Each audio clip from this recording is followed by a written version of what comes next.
بسم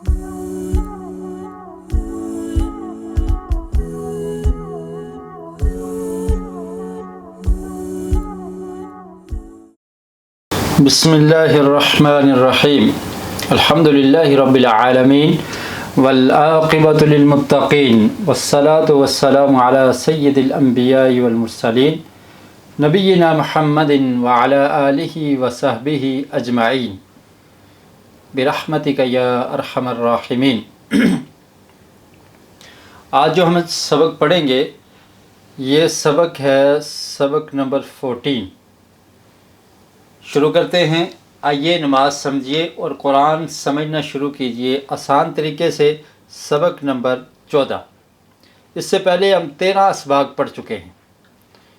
آج کا سبق، اس میں ہم کیا سیکھیں گے؟ اس سبق میں اذان کے کلمات اور وضو کی دعا۔ ہمارے اس کورس کا نام یہ تھا کہ آئیے قرآن سمجھیے اور نماز سمجھیے آسان طریقے سے۔ تو قرآن مجید کو سمجھانے کے لیے کچھ ٹپس اور کچھ الفاظ آپ لوگوں کو بتائے گئے ہیں۔ اب ہم نماز کی طرف، اور نماز کی ابتدا جس ندا کے ساتھ، جس آواز کے ساتھ ہوتی ہے وہ ہے اذان۔ تو آج کے سبق میں اذان کے متعلق پڑھیں گے۔ اذان کے کلمات اور وضو کی دعا سیکھیں گے۔ گرامر میں ہم پڑھیں گے کفر، دخل، عبد۔ فعل ماضی کی یہ 3 صیغے ہیں، تو ان کو ہم رپیٹ کریں گے کیونکہ فعل ماضی کو ہم پہلے بھی پڑھ چکے ہیں۔ تو صرف وہ الفاظ آج جن کا چناؤ کیا گیا ہے وہ پہلے سے مختلف ہیں۔ نکات تعلیم یا شوق، اور کتنے الفاظ سیکھیں گے؟ 11 نئے الفاظ سیکھیں گے جو قرآن مجید میں کتنی بار آئے ہیں؟ 2225 مرتبہ 11 الفاظ ہیں۔ قرآن مجید میں کتنی بار آئے؟ 2225 مرتبہ۔ تو آج کے سبق میں ہم یہ 11 الفاظ سیکھ لیں گے جو قرآن مجید میں 2225 مرتبہ آئے ہیں جی۔ اور اس طرح ٹوٹل یعنی ان 14 اسباق میں ہم کتنے الفاظ سیکھ لیں گے؟ 87۔ اس سے پہلے 13 اسباق ہو چکے، اور آج کے سبق کے سمیت ہم ٹوٹل جو الفاظ سیکھیں گے ان کی تعداد کتنی ہے؟ 87۔ اور یہ 87 الفاظ قرآن مجید میں کتنی بار آئے ہیں؟ 3379 بار جی۔ اور قرآن مجید میں کل تقریباً جو الفاظ ہیں جی، یہ 87 الفاظ ہم سیکھیں گے، اور کل جو الفاظ ہیں وہ ہیں 4500 جو بار بار رپیٹ ہو کر آئے ہیں قرآن مجید میں 78000 مرتبہ۔ تو ابتدا کرتے ہیں۔ آج کے سبق میں ہم نے کیا سیکھنا ہے؟ اذان۔ اذان کے الفاظ آپ سبھی لوگوں کو یاد ہوں گے۔ وہ کیسے ہیں؟ ایک دفعہ ہم اس کو پڑھ لیتے ہیں۔ اللہ اکبر، اللہ اکبر۔ مؤذن جب اذان دیتا ہے تو وہ اللہ اکبر کے الفاظ کو 4 مرتبہ کہتا ہے۔ 2 اکٹھے کہے جاتے ہیں، پھر 2 اکٹھے کیے جاتے ہیں، جیسے اللہ اکبر، اللہ اکبر۔ تو یہ 2 مرتبہ کہے۔ اس کے بعد پھر کہا جاتا ہے اللہ اکبر، اللہ اکبر۔ تو 4 مرتبہ یہ الفاظ کہے جاتے ہیں۔ اس کے بعد اشہد ان لا الہ الا اللہ، 2 مرتبہ یہ الفاظ، اشہد ان لا الہ الا اللہ۔ اور پھر اس کے بعد 2 مرتبہ اشہد ان محمدا، اشہد ان محمد رسول اللہ، اشہد ان محمد رسول اللہ۔ اور پھر اس کے بعد مؤذن کیا کہتا ہے؟ حی علی الصلاۃ، حی علی الصلاۃ، پھر حی علی الفلاح، حی علی الفلاح۔ اور اس کے بعد 2 مرتبہ اللہ اکبر، اللہ اکبر، اور آخر میں لا الہ الا اللہ۔ تو یہ مکمل اذان ہے۔ تو اذان کے پہلے الفاظ اللہ اکبر، اللہ اکبر، اس کا مطلب کیا ہے؟ اس کا مطلب ہے اللہ سب سے بڑا ہے۔ اللہ اکبر کا مطلب کیا ہے؟ اللہ سب سے بڑا ہے۔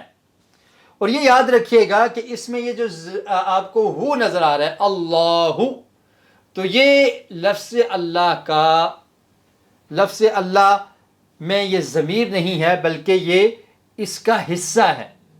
ٹھیک ہے، لفظ اللہ کا حصہ ہے اللہ، کیونکہ آپ نے پہلے ضمائر پڑھی تھی نا، ہو ہم، تو یہ وہ ہو ضمیر نہیں ہے جس کا مطلب ہوتا ہے اس کا، بلکہ یہ لفظ اللہ کا جو لفظ اللہ جو اسم ہے اس کا حصہ ہے. اللہ اکبر، تو اس کا مطلب کیا ہے؟ اللہ سب سے بڑا ہے. جی، کبیر کہتے ہیں بڑے کو، اکبر کہتے ہیں بڑا، اور الاکبر کہتے ہیں کہ سب سے زیادہ بڑا. یہ دیکھیے، تو اللہ اکبر کا مطلب ہوگا، کبیر کہتے ہیں بڑے کو اور اکبر کہتے ہیں زیادہ بڑا، اور اکبر الاکبر کا مطلب کیا ہوگا؟ سب سے زیادہ بڑا. اور یہ لفظ قرآن مجید میں 23 سے زائد مرتبہ آیا ہے. تو یہ جو دو کلمات ہم نے کہے اللہ اکبر، اس میں ہمارے لیے اسباق کیا ہیں؟ یہ دیکھیے، اللہ تعالیٰ قوت میں، شان و شوکت، عزت اور ہر اچھی صفت میں سب سے بڑا ہے. آپ نے کیا کہا کہ اللہ تعالیٰ قوت میں، شان و شوکت میں، عزت میں اور ہر اچھی صفت میں سب سے بڑا ہے. یہ اس کا مطلب ہے. تو دعا کیجئے کہ اللہ مجھ کو تجھے اپنی زندگی میں بڑا ماننے کی توفیق نصیب فرما دے، کہ میں تجھے ہی بڑا مانوں کہ تو سب سے بڑا ہے، اس کی توفیق مجھے نصیب کرتے. یعنی نفس، خاندان یا لوگوں کے بجائے اپنی باتوں کو ماننے اور عمل کرنے کی توفیق دے. یعنی میں اپنے نفس کی بات کو نہ مانوں، خاندان کی بات کو نہ مانوں، اور لوگوں کی بات ماننے کی بجائے میں کس کی بات کو مانوں؟ اللہ تعالیٰ کی بات کو. اللہ اکبر، کیونکہ وہ سب سے بڑا ہے. تو اس طرح کی توفیق اللہ تعالیٰ مجھے نصیب کرتے. اب مثال دے کے آپ کو سمجھائیں گے. شادی وغیرہ کی رسموں میں لوگوں کی پرواہ، یا اب شادی کی رسم ہے، آپ نے کیا پرواہ کرنی ہے؟ اللہ کی بات کو ماننا ہے یا لوگوں کی پرواہ کرنی ہے؟ رشتہ دار کیا کہیں گے، دیگر جاننے والے کیا کہیں گے کہ یہ شادی ہوئی ہے، کوئی اس میں رسم ہی نہ تھی، یہ شادی اور ماتم میں کوئی فرق ہی نہیں ہے. ان باتوں کی پرواہ نہیں کرنی، بلکہ کس کی ماننی ہے؟ اللہ اکبر، کہ اللہ تعالیٰ سب سے بڑا ہے. اللہ کے حکم کو مانا جائے گا، اپنے نفس کی نہیں مانی جائے گی، خاندان کی بات کو نہیں مانا جائے گا، لوگوں کی بات کی پرواہ نہیں کی جائے گی. رسمیں ٹوٹتی ہیں تو ٹوٹتی چلی جائیں، لیکن اللہ اکبر، اللہ کا حکم نہ ٹوٹے، اللہ کے حکم کو مانا جائے. تو یہ مطلب ہے اللہ اکبر کا. توکل کس حد تک ہے؟ کیا میں غیروں سے؟ انسان کا بھروسہ اللہ رب العالمین پر کس قدر ہے؟ حسبی اللہ لا الہ الا ہو علیہ توکلت وہو رب العرش العظیم، کہ اللہ رب العالمین ہی مجھے کافی ہے. جب اللہ پر توکل اور بھروسہ ہوگا، پھر غیروں سے امیدیں نہیں ہوں گی، غیروں کی پرواہ نہیں کی جائے گی، کہ مجھے بچانے والا میرے لیے میرا رب وہ اکیلا ہی کافی ہے. تو اللہ پر توکل ہمارا کس قدر ہے؟ جب آپ یہ جملہ سنیں اللہ اکبر یا اپنی زبان سے بولیں تو دیکھیں کہ ہمارا اللہ رب العالمین پر توکل کس قدر ہے.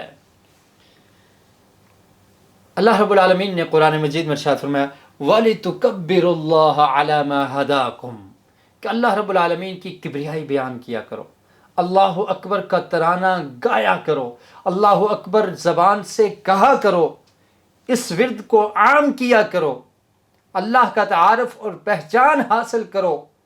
وَلِتُكَبِّرُوا اللَّهَ عَلَى مَا هَدَاكُمْ، اور اس بات پر بھی اللہ کی کبریائی کو بیان کرو کہ اس نے تم کو ہدایت دی ہے. اگر وہ تمہیں ہدایت نہ دیتا تو تمہاری کوئی حیثیت نہ تھی. تو اللہ رب العالمین کا شکر ادا کرنا اور اللہ تعالیٰ کی تعریف کو بیان کرنا، اس کی کبریائی کو بیان کرنا کہ اس رب نے ہمیں ہدایت نصیب فرمائی ہے. You are great man. مثلا کوئی شخص کسی کو کہتا ہے کہ آپ بڑے گریٹ مین ہیں، آپ بڑے اعلیٰ ہیں، آپ بہت بڑے ہیں، لیکن اس کی کسی بات کو نہیں مانتا، تو اس کے ان الفاظ کے کہنے کا کوئی فائدہ ہوگا؟ کوئی فائدہ نہیں. اگر بڑا ہے تو اس کی بات کو مانا جائے. اپنی اجتماعی زندگی میں اپنی اجتماعی زندگی میں اللہ اکبر، اللہ اکبر، اس کو کیسے آپ نے یاد رکھنا ہے؟ مثال کے طور پہ گھر میں بچوں کے سامنے کون بڑا ہے؟ دادا سب سے بڑے ہیں. تو اسی طرح آپ کی اجتماعی زندگی میں سب کے سامنے، علیحدگی میں اور سب کی موجودگی میں آپ نے اپنے رب کا حکم ماننا ہے، کیونکہ وہ سب سے بڑا ہے. ایک اور مثال آپ کو دیتے ہیں کہ آپ کی کمپنی میں آپ کچھ قانون بنائیں. آپ کمپنی کے مالک ہیں، آپ نے کچھ قانون بنائے، کمپنی کے کچھ لوگ اس قانون کو مل کر توڑ دیتے ہیں. کمپنی کے مالک کون ہیں؟ آپ مالک ہیں. آپ نے کچھ قوانین بنا لیے، لیکن کمپنی کے جتنے ملازم ہیں، جتنے بھی لوگ ہیں، وہ مل کر کیا کرتے ہیں؟ ان قوانین کو پاش کر دیتے ہیں، توڑ دیتے ہیں، ان پر عمل نہیں کرتے. اچھے لوگ اس کو دیکھ کر کچھ نہیں کرتے. کچھ لوگ اچھے بھی ہیں کمپنی میں، لیکن وہ دیکھتے ہیں لیکن کچھ نہیں کرتے، کہتے ہیں ٹھیک ہے توڑو، کوئی بات نہیں.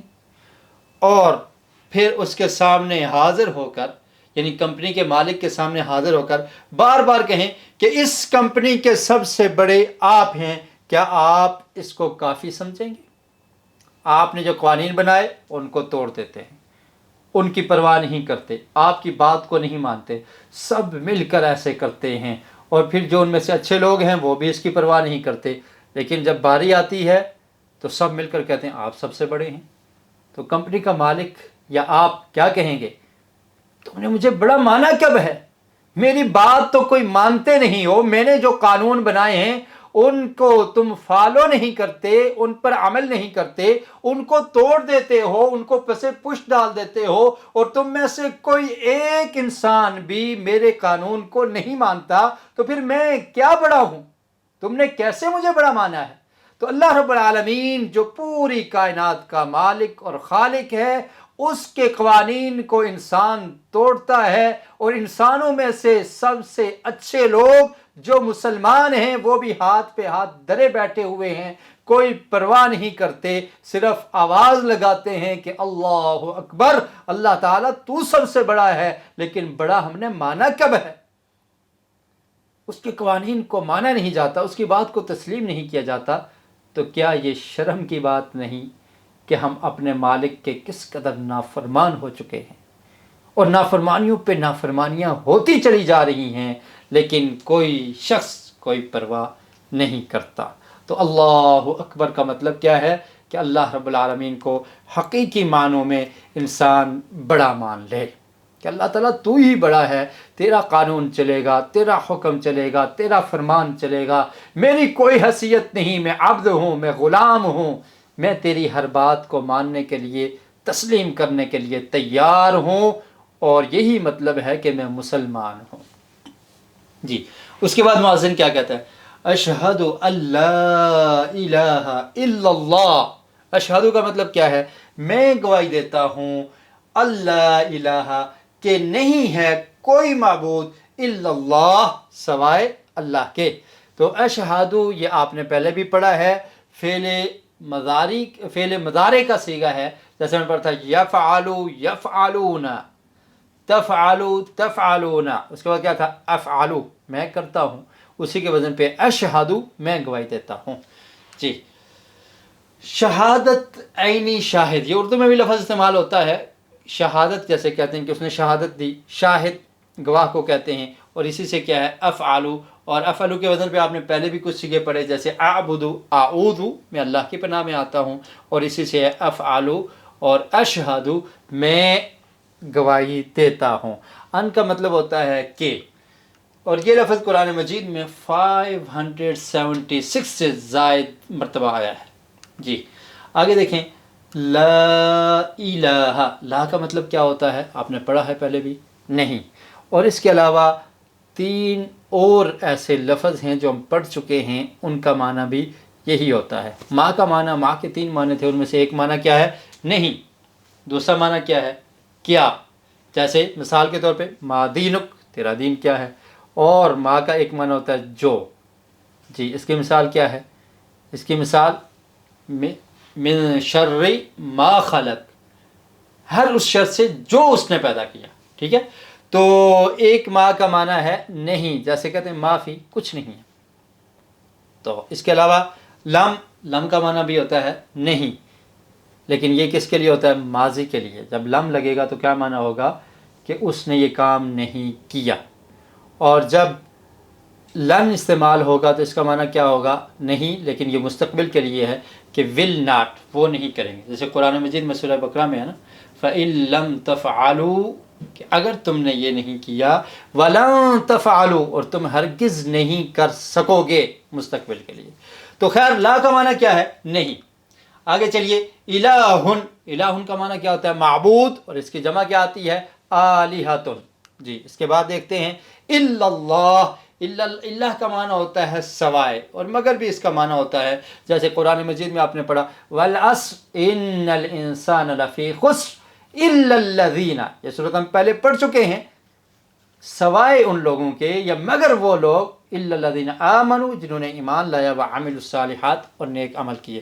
تو اللہ کا معنی ہوتا ہے سوائے اور مگر، اور اللہ، یہ لفظ اللہ، اللہ کا نام ہے۔ یعنی میں اس بات کی گواہی دیتا ہوں کہ اللہ کے علاوہ کوئی معبود نہیں ہے، کوئی معبود نہیں، کوئی عبادت کے لائق نہیں اللہ کے سوا۔ جی، الہ کے تین اہم معنی کیا ہیں؟ سب سے پہلا معنی، جس کی پوجا اور پرستش کی جائے اس کو کیا کہتے ہیں؟ الہ، معبود، جس کی پوجا کی جائے، عبادت کی جائے، پرستش کی جائے۔ اور دوسرا معنی الہ کا کیا ہے؟ ضرورتوں کو پورا کرنے والا۔ اور تیسرا معنی کیا ہے؟ جس کا حکم مانا جائے اور اطاعت کی جائے اس کو کیا کہتے ہیں؟ الہ۔ ٹھیک ہے، یہ تین معنی آپ نے یاد رکھنے ہیں، جس کی پوجا اور پرستش کی جائے، دوسرا معنی ہے ضرورتوں کو پورا کرنے والا، اور تیسرا معنی ہے جس کا حکم مانا جائے اور اطاعت کی جائے۔ ان تینوں معنوں میں اللہ کے سوا کوئی اور الہ نہیں ہے، نہ کوئی ضرورتوں کو پورا کرنے والا ہے، اور نہ ہی کوئی ایسی ہستی ہے کہ جس کے حکم کو مانا جائے، جس کی اطاعت کی جائے۔ سب سے زیادہ اطاعت اور فرمانبرداری اللہ رب العالمین کی ہوگی۔ اور نبی کریم صلی اللہ علیہ وسلم نے ارشاد فرمایا تھا، لا طاعت فی معصیت الخالق، کہ مخلوق کی اطاعت اللہ کی نافرمانی کر کے یہ ایسا نہیں ہو سکتا، کسی کی اطاعت نہیں کی جائے گی جب وہ آپ کو اللہ کے خلاف، اللہ کے حکم آرڈر کے خلاف، اللہ کی اطاعت کے خلاف کسی بات کا آرڈر دے، آپ اس کو ماننے کے مکلف نہیں ہیں۔ تو یہ تین معنی ہیں کہ جس کی عبادت اور پرستش کی جائے، اور ضروریات کو پورا کرنے والا بھی وہی ہے، اور اطاعت اور فرمانبرداری بھی اسی کی جائے گی۔ تو میں یہ شہادت دیتا ہوں، یعنی میری باتیں اور میرا عمل، گھر میں ہوں یا باہر ہوں، آفس میں ہوں یا بازار میں ہوں، یہ بتا رہے ہیں کہ میں ساری کائنات کا حاکم مانتا ہوں، ساری کائنات کا حاکم اللہ کو مانتا ہوں۔ یہ مطلب ہے اشہد اللہ الہ الا اللہ۔ میرا عمل بھی بتائے، میری زبان سے جو باتیں نکلتی ہیں یہ باتیں بھی بتائیں کہ ساری کائنات کا حاکم اللہ رب العالمین ہے۔ اللہ تعالیٰ کو خالق بھی مانتا ہوں، مالک بھی مانتا ہوں، رب بھی مانتا ہوں، اور اس کی عبادت بھی کرتا ہوں اور اسی کی اطاعت کرتا ہوں۔ یہ معنی ہے الہ کا۔ اور میں مدد کس سے مانگتا ہوں؟ صرف اسی سے مدد مانگتا ہوں، کیونکہ وہی ضروریات کو پورا کرنے والا ہے۔ تو یہ الہ کا معنی ہے۔ جب آپ کلمہ پڑھتے ہیں، یہ بات کہتے ہیں اشہد اللہ الہ الا اللہ، تو گویا کہ آپ ان تمام چیزوں کا اقرار کرنے والے ہیں۔ اور اذان میں جب مؤذن کہتا ہے، تو جب آپ یہ الفاظ سنیں گے تو آپ نے اپنے ذہن میں یہ بات رکھنی ہے اور سوچنی ہے کہ میں ساری کائنات کا حاکم بھی اس کو مانتا ہوں، خالق مالک رب مانتا ہوں، اس کی عبادت اور اطاعت کرتا ہوں، اور اس کے علاوہ میں کسی سے مدد نہیں مانگتا۔ جی، اسی سے سب سے زیادہ محبت کرتا ہوں۔ آج کسی کی محبت کی خاطر انسان اللہ کو ٹھکرا دیتا ہے، اللہ کے فرامین کو پسے پش ڈال دیتا ہے۔ کبھی اپنے بچوں کی محبت آڑے آ جاتی ہے، کبھی والدین کی محبت، کبھی خاندان کی محبت، اور کبھی زوجہ کی محبت، کبھی کسی دوست کی محبت، اور کبھی مال کی محبت انسان کو اللہ کی نافرمانی پر ابھارتی ہے۔ تو آپ نے یہ کہا اشہد اللہ الہ الا اللہ، تو سب سے زیادہ محبت کس سے؟ اللہ رب العالمین سے۔ کہ اللہ کا حکم آ جائے، اللہ کی محبت سب سے فوقیت والی، سب سے اعلیٰ اور عرفہ درجہ اس کا ہے، اس سے زیادہ کسی اور سے محبت نہیں کی جا سکتی۔ اجتماعی کوشش کریں جب اس کی ذات اور صفات اور اختیارات کے خلاف باتیں پھیلائی جائیں، اگر آپ کو اپنے رب سے محبت ہے، اللہ سے محبت ہے، تو جب اس کی ذات، اللہ تعالیٰ کی ذات کے بارے میں، اس کی صفات کے بارے میں، اس کے اختیارات کے بارے میں ایسی باتیں پھیلائی جا رہی ہیں جو اللہ کی شان کے خلاف ہیں، تو آپ نے مل کر کوشش کرنی ہے الحاد کو ختم کرنے کی، بے دینی کو ختم کرنے کی، اللہ رب العالمین کی توہین کرنے والوں کے سامنے آپ نے کھڑے ہو جانا ہے، لوگوں کو سمجھانا ہے۔ یہ مطلب ہے اشہد اللہ الہ الا اللہ، اور پھر اسی پر بھروسہ کرتا ہوں، یہ مطلب ہے اشہد اللہ الہ الا اللہ۔ زندگی کے ہر پہلو میں اس کے قانون پر میں چلتا ہوں۔ یعنی آپ ان مختصر سے الفاظ میں اتنی چیزوں کی گواہی دے رہے ہیں کہ میں نے اللہ رب العالمین کو اپنا الہ مان لیا ہے۔ جی اس کے بعد مؤذن کیا کہتا ہے؟ اشہد ان محمد رسول اللہ۔ اشہد کا مطلب آپ نے جان لیا، میں گواہی دیتا ہوں ان محمدن، کہ محمد صلی اللہ علیہ وسلم رسول اللہ، اللہ کے رسول ہیں۔ اشہد کا مطلب ہے گواہی، شہادت۔ آگے چلیے، انا کا مطلب ہے کہ، اور اس کا مطلب بے شک بھی ہوتا ہے۔ قرآن مجید میں یہ لفظ 576 سے زائد مرتبہ آیا ہے۔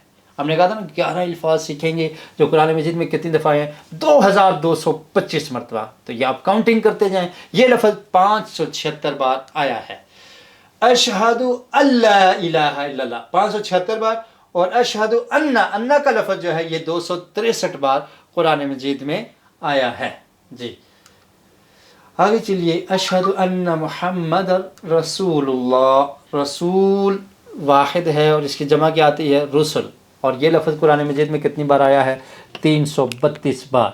اور اس کا مطلب کیا ہوتا ہے؟ رسول کا مطلب ہوتا ہے پیغمبر، بات کو پہنچانے والا۔ تو بے شک میں اس چیز کی گواہی دیتا ہوں کہ محمد صلی اللہ علیہ وسلم اللہ کے رسول ہیں۔ جی اس میں اسباب کیا ہیں؟ میری زبان یعنی میری باتیں اور میرا عمل، گھر میں ہوں یا آفس میں ہوں، باہر ہوں یا بازار میں ہوں، یہ بتا رہے ہیں کہ میں آپ کی لائی ہوئی تعلیمات کو بلا چون چرا مانتا ہوں۔ نبی اکرم صلی اللہ علیہ وسلم کی تعلیمات کو میں مانتا ہوں۔ یہ مطلب ہے کس چیز کا؟ اشہد ان محمد رسول اللہ۔ میں اس چیز کی گواہی دیتا ہوں کہ محمد صلی اللہ علیہ وسلم اللہ کے سچے پیغمبر اور رسول ہیں، آخری نبی ہیں۔ مطلب کیا ہے کہ اللہ کے رسول نے جو پیغام دیا ہے، جو تعلیمات ہم تک پہنچائی ہیں، میں بلا چوں اور چرا ان کو مانتا ہوں اور قبول کرتا ہوں۔ اب احتساب کیجئے، دیکھیے کہ زبان سے ہم الفاظ یہ کہتے ہیں، کیا ہمارا عمل اس بات کی گواہی دیتا ہے؟ میں بازار میں ہوں، اللہ کے رسول کی تعلیمات پر عمل کرتا ہوں۔ میں بزنس مین ہوں، خرید و فروخت کے معاملات میں میں اللہ کے رسول صلی اللہ علیہ وسلم کی تعلیمات پر عمل کرتا ہوں یا نہیں؟ میں گھر میں ہوں، میرا گھر والوں کے ساتھ کیسا ایٹیچیوڈ ہے، کیسا رویہ ہے، میں اللہ کے رسول کی تعلیمات پر عمل کرتا ہوں یا نہیں کرتا؟ بچوں کے ساتھ کیسے، والدین کے ساتھ کیسے، اپنی زوجہ کے ساتھ کیسے، بازار میں کیسے، سکول کالج یونیورسٹی میں کیسے، مسجد میں کیسے، سوسائٹی میں کیسے، کیا اللہ کے رسول صلی اللہ علیہ وسلم کی تعلیمات پر میں عمل کرتا ہوں یا نہیں کرتا؟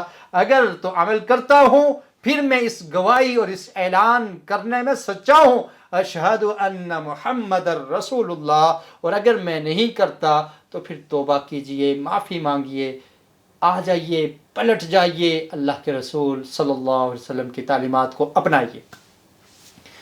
قرآن اور آپ کے سنت کو حق و باطل کی کسوٹی مانتا ہو، یہ مطلب ہے اس بات کی گواہی دینے کا۔ قرآن کس پر نازل ہوا؟ جبریل علیہ السلام کے ذریعے نبی اکرم صلی اللہ علیہ وسلم کے قلب اطہر پر، اور آقا علیہ الصلوۃ والسلام کی زندگی قرآن کی تفسیر ہے۔ آپ کے فرامین قرآن کی تفسیر اور وضاحت کرتے ہیں۔ یہ دو چیزیں ایسی ہیں جو حق اور باطل کے درمیان فرق کرنے والی ہیں۔ اور آقا علیہ الصلوۃ والسلام نے کیا فرمایا تھا؟ ترکت فیکم امرین لن تضلوا ما تمسکتم بہما کتاب اللہ و سنتی، دو چیزیں میں تم میں چھوڑ کے جا رہا ہوں، اگر تم نے ان کو مضبوطی سے تھامے رکھا کبھی گمراہ نہیں ہوگے۔ کون سی دو چیزیں ہیں؟ ایک قرآن مجید، دوسری نبی کریم صلی اللہ علیہ وسلم کی سنت۔ تو کیا آپ زبان سے اس بات کا اقرار کرتے ہیں، عملاً حق اور باطل اختلاف جب بھی ہو جائے اس کے درمیان فرق کرنے والی ان دو چیزوں کو آپ نے پکڑا ہوا ہے، ان کے مطابق عمل کرتے ہیں یا نہیں؟ آپ کی اطاعت دل سے، زبان سے، عمل سے میں کرتا ہوں۔ جی اس کے بعد ہے جی ان کا معنی اور ان کے معنی میں فرق کیا ہے؟ ان کا معنی کیا ہوتا ہے؟ اگر اس کی مثال کیا تھی؟ انشاء اللہ، اور یہ لفظ قرآن مجید میں 628 سے زائد مرتبہ آیا ہے۔ اور ان کا معنی کیا ہوتا ہے؟ بے شک، اور یہ لفظ قرآن مجید میں 1297 سے زائد مرتبہ آیا ہے۔ اس کی مثال ہم پہلے پڑھ چکے ہیں، ان اللہ مع الصابرین۔ تو اب یہ آپ کو تینوں الفاظ ادھر لکھے ہوئے دکھائی دے رہے ہیں۔ ان، اس کی مثال آپ نے یاد رکھنی ہے، اشہد ان لا الہ الا اللہ، اس کا مطلب ہوتا ہے کہ، اشہد ان کا مطلب کہ، اور ان کا مطلب کیا ہے؟ اگر، انشاء اللہ، اور ان کا مطلب کیا ہوتا ہے؟ بے شک، اور ساتھ یہ لکھا ہوا ہے ان کا لفظ 576 بار، 263 بار ان کا لفظ قرآن مجید میں آیا ہے، اور ان کا لفظ 628 بار قرآن مجید میں موجود ہے۔ جی اس کے بعد آگے چلیے، اس کے بعد مؤذن کیا کہتا ہے؟ حی علی الصلاۃ، حی علی الصلاۃ۔ حی علی الصلاۃ کا مطلب کیا ہے؟ حیا کا مطلب ہوتا ہے آؤ، علی الصلاۃ نماز کی طرف، حی علی الفلاح آؤ کس کی طرف؟ علی الفلاح کامیابی کی طرف۔ تو حیا کا معنی کیا ہے؟ آؤ، اور علی الصلاۃ، صلاۃ کہتے ہیں نماز کو، اور اس کی جمع کیا ہے؟ صلوات، اور یہ لفظ قرآن مجید میں 83 سے زائد مرتبہ آیا ہے۔ حی علی الفلاح، نماز میں کامیابی ہے، کامیابی چاہتے ہو تو نماز قائم کرو، اور اس کے لیے لفظ کون سا قرآن مجید میں استعمال ہوا یا اذان میں استعمال ہوا؟ فلاح کا لفظ۔ فلاح کا مطلب ہوتا ہے کامیابی، جیسے ہم کہتے ہیں فلاح آخرت، فلاح دارین۔ جی تو میں جہاں پر بھی ہوں، اللہ کا جب حکم آ جائے کہ نماز کے لیے آ جاؤ تو میں آگے لپکوں اور اس کے لیے کوشش کروں اور نماز کے لیے پہنچ جاؤں۔ اللہ تعالیٰ نے نماز پڑھنے کا حکم نہیں دیا بلکہ اس کو قائم کرنے کا حکم دیا ہے۔ قرآن مجید میں کیا فرمایا؟ اقیم الصلاۃ، نماز کو قائم کرو، یہ نہیں کہا نماز پڑھو۔ قائم کرنے کا مطلب کیا ہے؟ با جماعت نماز ادا کرو، وقت پر نماز کو پڑھو، جب نماز کا وقت آ جائے اس وقت نماز کے لیے حاضر ہو جاؤ۔ اور قائم کرنے کا مطلب یہ ہے کہ گھر کا ہر فرد نماز پڑھے، یہ نہیں ہے کہ والد نماز پڑھتا ہے بیٹے نہیں پڑھتے، ماں پڑھتی ہے بیٹیاں نہیں پڑھتی۔ گھر کے سارے افراد جب حی علی الصلاۃ کی آواز سنیں سب نماز کے لیے کھڑے ہو جائیں، مسجد میں سب لوگ حاضر ہو جائیں، دکانیں بند ہو جائیں، کاروبار ٹھپ ہو جائے۔ اللہ کا حکم آ گیا، وہ پوری کائنات کا مالک اور خالق ہے، ہمیں پالنے والا ہے، ہماری پرورش کرنے والا ہے، ہمارا خالق وہی ہے، اس کا آرڈر اور حکم آ گیا تو انسان حاضر ہو جائے اور پورے معاشرے میں نماز کا نظام قائم ہو۔ اس کا یہ مطلب ہے وَأَقِیمُوا الصَّلَاةَ، نماز کو قائم کرو۔ تو فرمایا حی علی الصلاۃ، یعنی مسجد میں نماز پڑھنے آؤ۔ جب انسان مؤذن آواز لگاتا ہے حی علی الصلاۃ تو مطلب کیا ہے کہ اپنے گھر نماز پڑھو؟ نہیں، نماز کو قائم کرنا ہے، سب مسلمان مسجد میں آ جاؤ۔ اور پھر کیا ہے؟ یعنی مسجد میں پڑھنے آؤ، گویا نماز کو قائم کرو۔ نماز کو آؤ گے تو ہر قسم کی فلاح ملے گی اور فلاح کا راستہ بھی ملے گا۔ کامیابی چاہتے ہو، فلاح کے راستے کو اختیار کرنا چاہتے ہو، کامیاب ہونا چاہتے ہو، تو کامیابی کہاں ہے؟ بازار میں، مارکیٹ میں، اللہ کی نافرمانی میں نہیں، نماز کے لیے آ جاؤ، حی علی الفلاح، تو وہاں تمہیں کامیابی ملے گی۔ نماز کے کئی جسمانی فائدے بھی ہیں، صحیح وقت پر سونا اور اٹھنا۔ جب انسان نے نماز پڑھنی ہے تو رات کو جلدی سوئے گا اور صبح اٹھے گا نماز کے لیے، وقت کی پابندی کی عادت بنے گی۔ اجتماعی فائدے بھی ہیں، مثلا سماجی رشتے مضبوط ہوں گے، جب سب لوگ نماز کے لیے آئیں گے ایک دوسرے کے حالات کا پتہ چلے گا، ان کے بارے میں آپ کے اندر فکر پیدا ہوگی کہ کوئی کمزور ہے اس کو مضبوط کیا جائے، کوئی غریب ہے اس کی مدد کی جائے، کوئی معذور ہے اس کی خدمت کی جائے، کسی کے پاس کھانے کو نہیں ہے اس کو دیا جائے، تو سماجی رشتے بھی مضبوط ہوں گے جب انسان کا تعلق نماز کے ساتھ اور مسجد کے ساتھ جڑ جائے گا۔ سب سے اہم کامیابی کیا ہے کہ آخرت میں بھی اور ہمیشہ ہمیشہ کے لیے فلاح انسان کو مل جائے گی۔ جی، اس کے بعد انسان پھر یہی آواز لگاتا ہے، مؤذن یہی آواز لگاتا ہے، اللہ اکبر، اللہ اکبر، کہ اللہ سب سے بڑا ہے، اللہ سب سے بڑا ہے۔ اور آخر میں پھر آواز لگتی ہے، لا الہ الا اللہ، کہ اس کے سوا کوئی عبادت کے لائق نہیں ہے۔ تو اگر تم اللہ کو سب سے بڑا مانتے ہو تو اب آ جاؤ، مانتے ہو تو آ جاؤ، اگر نہ مانو تو بھی وہ اپنی جگہ بڑا ہے۔ کوئی آئے یا نہ آئے، آنے سے یا نہ آنے سے اس کی بڑائی پر کوئی اثر نہیں پڑتا، اور اگر جو نہیں آئے گا وہ اپنا ہی نقصان کرے گا، اس رب کی کبریائی کو کوئی نقصان نہیں پہنچتا۔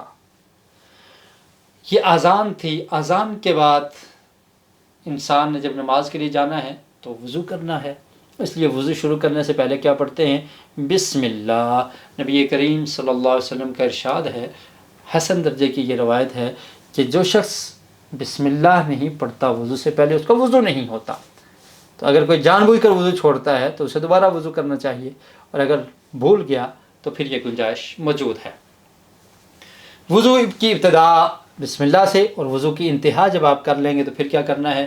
ایک دعا آج آپ کو سکھائی جائے گی اور اس کی فضیلت سن لیجئے۔ رسول اللہ صلی اللہ علیہ وسلم نے فرمایا، تم میں سے جو کوئی بھی دھیان سے وضو کرے اور پھر یہ دعا پڑھے تو جنت کے 8 دروازے اس کے لیے کھول دیے جاتے ہیں، وہ جس سے چاہے داخل ہو جائے۔ تو لہٰذا وضو کے بعد کی دعا آپ یاد کر لیجئے تاکہ ہم سب کے لیے جنت کے دروازے کھل جائیں۔ دعا کو پڑھتے ہیں، اشہد اللہ الہ الا اللہ۔ یہ ہم ابھی اس کا ترجمہ ہم پڑھ چکے ہیں۔ جی، اشہد اللہ الہ الا اللہ وحدہ لا شریک لہ۔ وحدہ کا مطلب کیا ہے؟ وہ اکیلا ہے، لا شریک لہ، اس کا کوئی شریک نہیں۔ اسی سے واحد، احد اور توحید یہ الفاظ بھی ہیں۔ شریک کا مطلب ہوتا ہے حصے دار، پارٹنر، اور یہ لفظ قرآن مجید میں 40 سے زائد مرتبہ آیا ہے، یعنی اس کا کوئی شریک نہیں، کوئی پارٹنر نہیں ہے، کوئی ساتھی نہیں ہے، کوئی دوسرا اس کے کام میں مدد کرنے والا نہیں ہے، وہ اکیلا ہی ہے۔ اور لہو کا مطلب ہوتا ہے اس کا، اس کے لیے، جیسے آپ نے سورۃ الکافرون کے آخر میں پڑھا تھا، لکم دینکم ولی دین، تمہارے لیے تمہارا دین اور میرے لیے میرا دین۔ لہو کا مطلب ہے اس کا، اس کے لیے، لہو لاہم ان سب کے لیے، لکا آپ کے لیے، لکم آپ سب کے لیے، لی میرے لیے، اور لنا ہمارے ہم سب کے لیے۔ تو شریک لہو، اس کا کوئی شریک نہیں۔ اس کی وحدانیت کا پھر سے دوسرے الفاظ میں اقرار اور شرک سے مکمل بیزاری کا اعلان، ورنہ نجات ہی مشکل ہے۔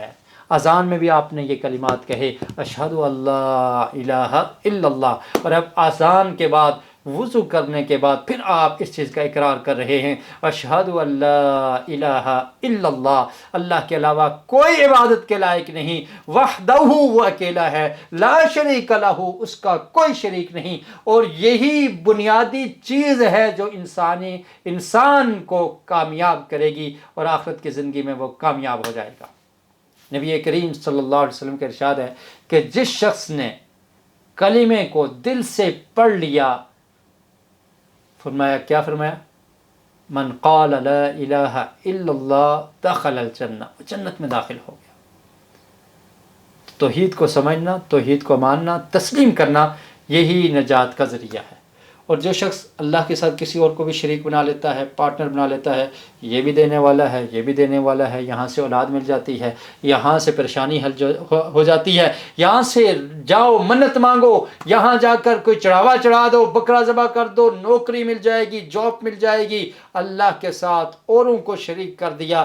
رب العالمین نے قرآن مجید میں ارشاد فرمایا کہ جس شخص نے میرے ساتھ شرک کیا میں اس کو معاف نہیں کروں گا۔ ان اللہ لا یغفر ان یشرک بہ ویغفر ما دون ذلک لمن یشاء، جس کو چاہوں معاف کر دوں، لیکن جس نے میرے ساتھ کسی کو شریک ٹھہرایا میں اس کو معاف نہیں کروں گا۔ تو نجات کا ذریعہ کیا ہے؟ وحدہ لا شریک لہ، کہ اللہ تعالیٰ تیرا کوئی شریک نہیں ہے۔ اور شرک کی خطرناکی کو ذہن میں رکھیے، رکھتے ہوئے یہ پڑھیے، کیونکہ اللہ تعالیٰ شرک کو ہرگز معاف نہیں کرے گا۔ وحدہ لا شریک لہ۔ جی یہ دعا کا پہلا کلمہ ہے، اس کا پہلا جملہ ہے، اس کو میں دوبارہ دہرا دیتا ہوں تاکہ آپ لوگوں کے ذہن نشین ہو جائے اور وضو کے بعد آپ یہ دعا یاد کر لیں اور آپ نے اس کو پڑھنا ہے۔ کیسے الفاظ ہیں؟ اشہد اللہ الہ الا اللہ وحدہ لا شریک لہ، اور اس کے بعد کیا پڑھنا ہے؟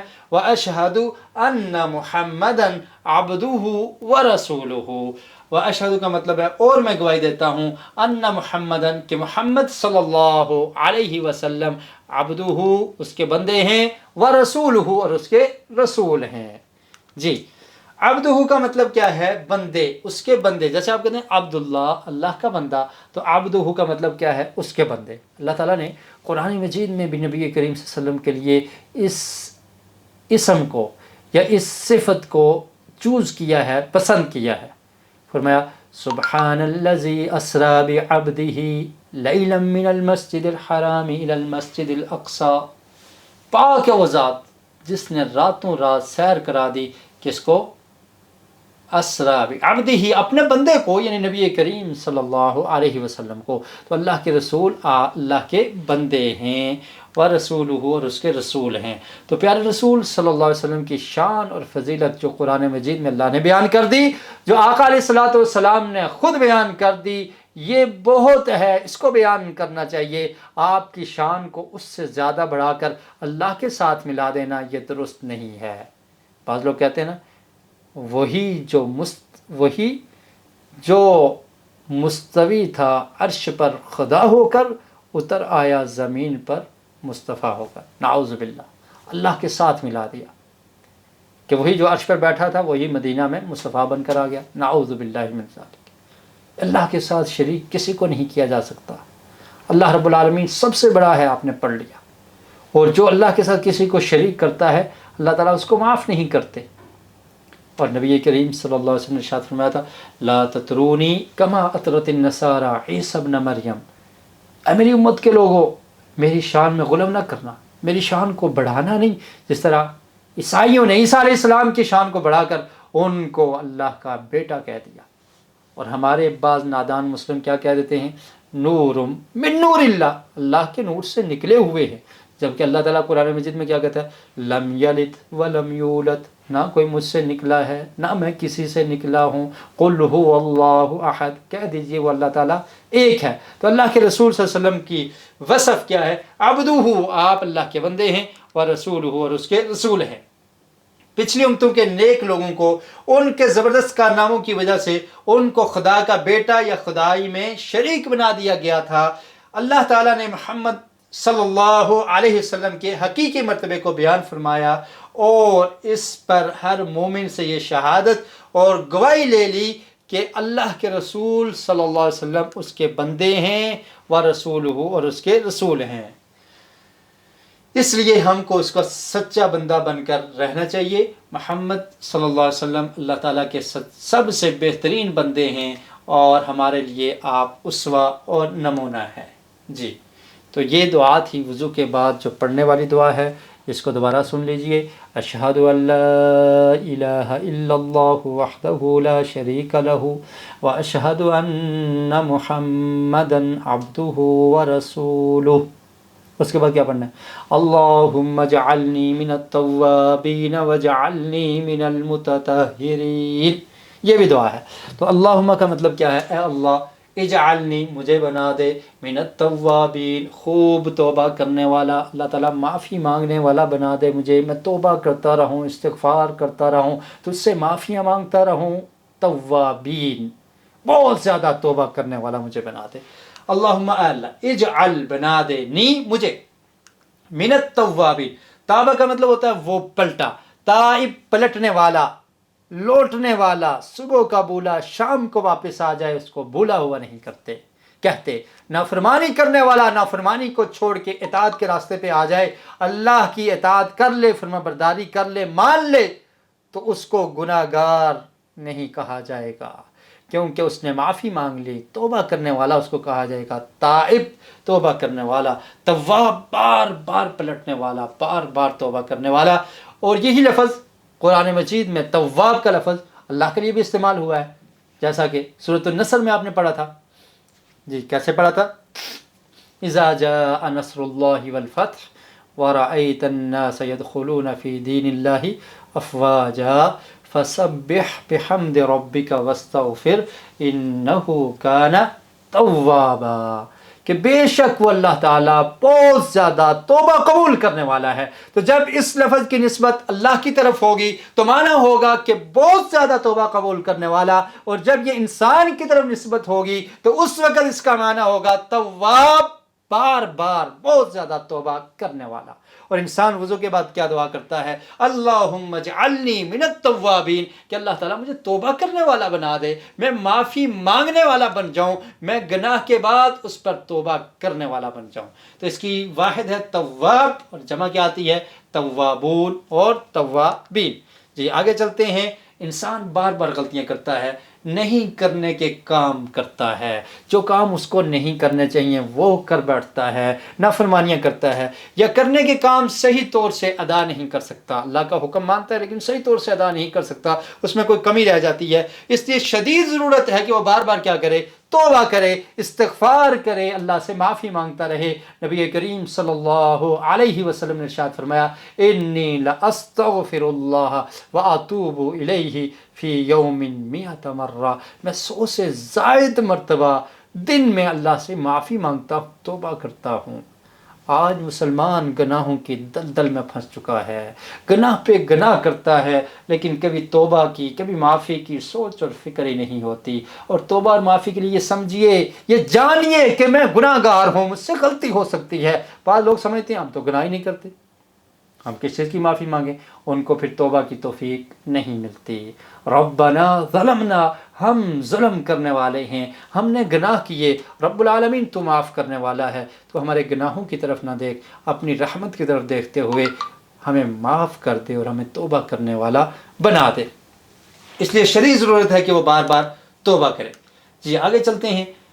دعا کے آخری الفاظ وجعلنی من المتطہرین. وجعلنی کا معنی آپ نے سیکھ لیا، اور بنا دے مجھے، واو کا مطلب اور، اجعل بنا دے، نی مجھے، من المتطہرین طہارت سے ہے، اسی سے طہور ہے، پاکیزگی، پاک صاف رہنے والوں میں سے مجھے بنا دے.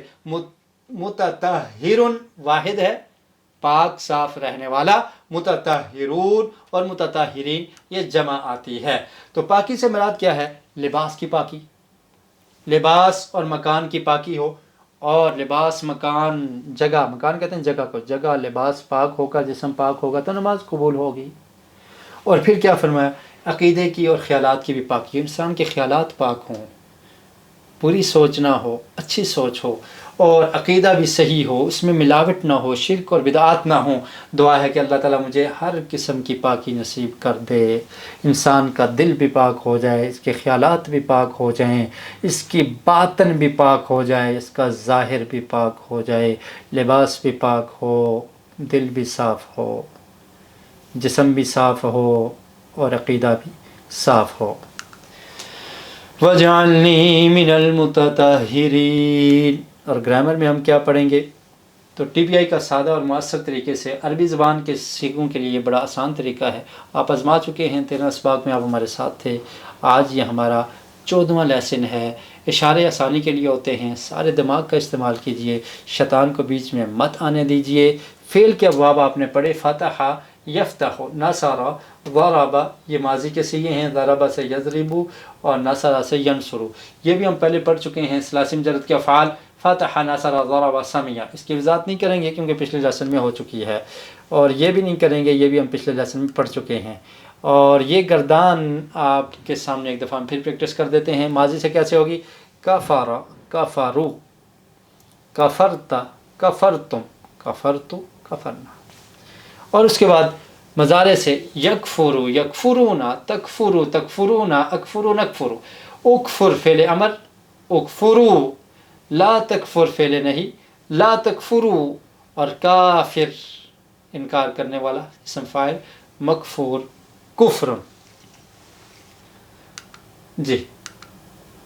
اور دخلا، اس سے بھی ماضی کے صیغے ایسے ہی ہیں، دخلا، دخلو، دخلت دخلتم، دخلت دخلنا، یدخلو یدخلون، تدخلو تدخلون، ادخلو ندخلو، ادخل فعل امر، ادخلو جمع کے لیے، لا تدخل لا تدخلو، داخل مدخول دخل. جی اس طرح سے آپ نے اس کو یاد کرنا ہے. جی اس کے بعد عبادہ، یہ آج ہم نے پڑھنا تھا. عبادہ عبادو، عبدت عبدتم، عبدت عبدنا، یعبد یعبدون، تعبد تعبدون، اعبد نعبد، عابد معبود عبد. جی فعل امر اعبد اعبدو، لا تعبد لا تعبدو، اور عابد معبود عبد. جی نکتہ تعلیم، وسائل کا استعمال کریں قرآن مجید کو سیکھنے کے لیے. یہ ہم پہلے بھی پڑھ چکے ہیں. الذی علم بالقلم، وہ ذات جس نے قلم کے ذریعے سکھایا. اور قلم ایک وسیلہ ہے، آپ لکھ لیجئے، کم از کم 10 منٹ کتاب سے پڑھیں، کتاب سے قرآن مجید کو کھول کے پڑھیں. اور اس میں دیے گئے کوئز کیجئے، افعال کی لکھ کر پریکٹس کیجئے. یہ جو افعال ہیں ان کو لکھ کر پریکٹس کیجئے، اور جو اس میں سوالات ہیں ان کے جواب دیجئے، کیونکہ ہماری یہ کتاب موجود ہے ایکسرسائز بک. اور پھر کارڈ آپ کو بتایا تھا کہ ایک کارڈ جیب میں رکھیں اور اس کو دیکھ کر ڈیلی اگر آپ 2-3 ٹائم پڑھیں تو یہ الفاظ آپ کو یاد ہو جائیں گے. تو 3 گنا یا اس سے زیادہ تیز رفتار ہوگی سیکھنے کی کارڈ کے ساتھ. دن میں اس کو 4-5 دفعہ دیکھنا، مثلا 5 فرض نمازوں سے پہلے یا بعد میں آپ کی روٹین ہو تو آپ نے جو کارڈ پہ الفاظ لکھے ہیں ان کو دیکھ سکتے ہیں. آپ کی تعلیم کو 3 گنا یا اس سے زیادہ تیز کر دے گا. عہد کیجئے کہ اللہ تعالیٰ سے کہ کارڈ ہمیشہ ساتھ رکھیں گے جب تک ساتھ رکھنا آسان ہو. یاد رکھنے کا، اسے پڑھنے کا زیادہ اہم طریقہ ہے. شیطان پڑھنے نہیں دے گا، لیکن شیطان کی بات کو آپ نے نہیں ماننا. سیکھنے کا ماحول بنائیے. پوسٹر آفس یا گھر میں لگا دیں، جو الفاظ مشکل ہیں ایک پوسٹر لگا دیں، جب یاد ہو جائیں پھر اس کو ریموو کر کے دوسرا لگا دیں. گھر میں یا آفس میں جہاں آپ کی ڈیلی نظر پڑتی ہو. لغت کارڈ کو جیب میں رکھ سکتے ہیں. MP3 ریکارڈنگ اپنے ریکارڈ میں، MP3 ویڈیو ریکارڈنگ اپنے کمپیوٹر میں رکھ سکتے ہیں. اپنی میز پر پڑھنے کی کتابیں رکھیں. سفید یا کالا بورڈ لکھنے کے لیے رکھیں اپنے گھر میں، دوستوں کی ٹیم اور گھر کے افراد کی ٹیم. سفید بورڈ رکھ لیں، اس پہ ڈیلی آپ لکھیں گے، اس کو یاد کر لیں، پھر اس کو مٹا دیں، پھر دوسرا لکھ لیں. اور ٹیم ورک سے آپ کو زیادہ یاد ہوگا، کیونکہ پڑھانے سے زیادہ یاد ہوتا ہے. گھر کے بچوں کو پڑھائیے، اپنی فیملی کو پڑھائیے، اپنے دوستوں تک یہ پیغام پہنچائیے، ان کو سکھائیے، تو آپ خود زیادہ سیکھ جائیں گے. 7 مختصر ہوم ورک سے 2 تلاوت کے 10 منٹ دیکھ کر پڑھیں، 5 منٹ حافظے سے. 2 مطالعے کے 10 منٹ روزانہ کتاب سے پڑھیں اور 30 دن کے لیے یہ پریکٹس کریں تو آپ کو یہ معنی یاد ہونا شروع ہو جائیں گے.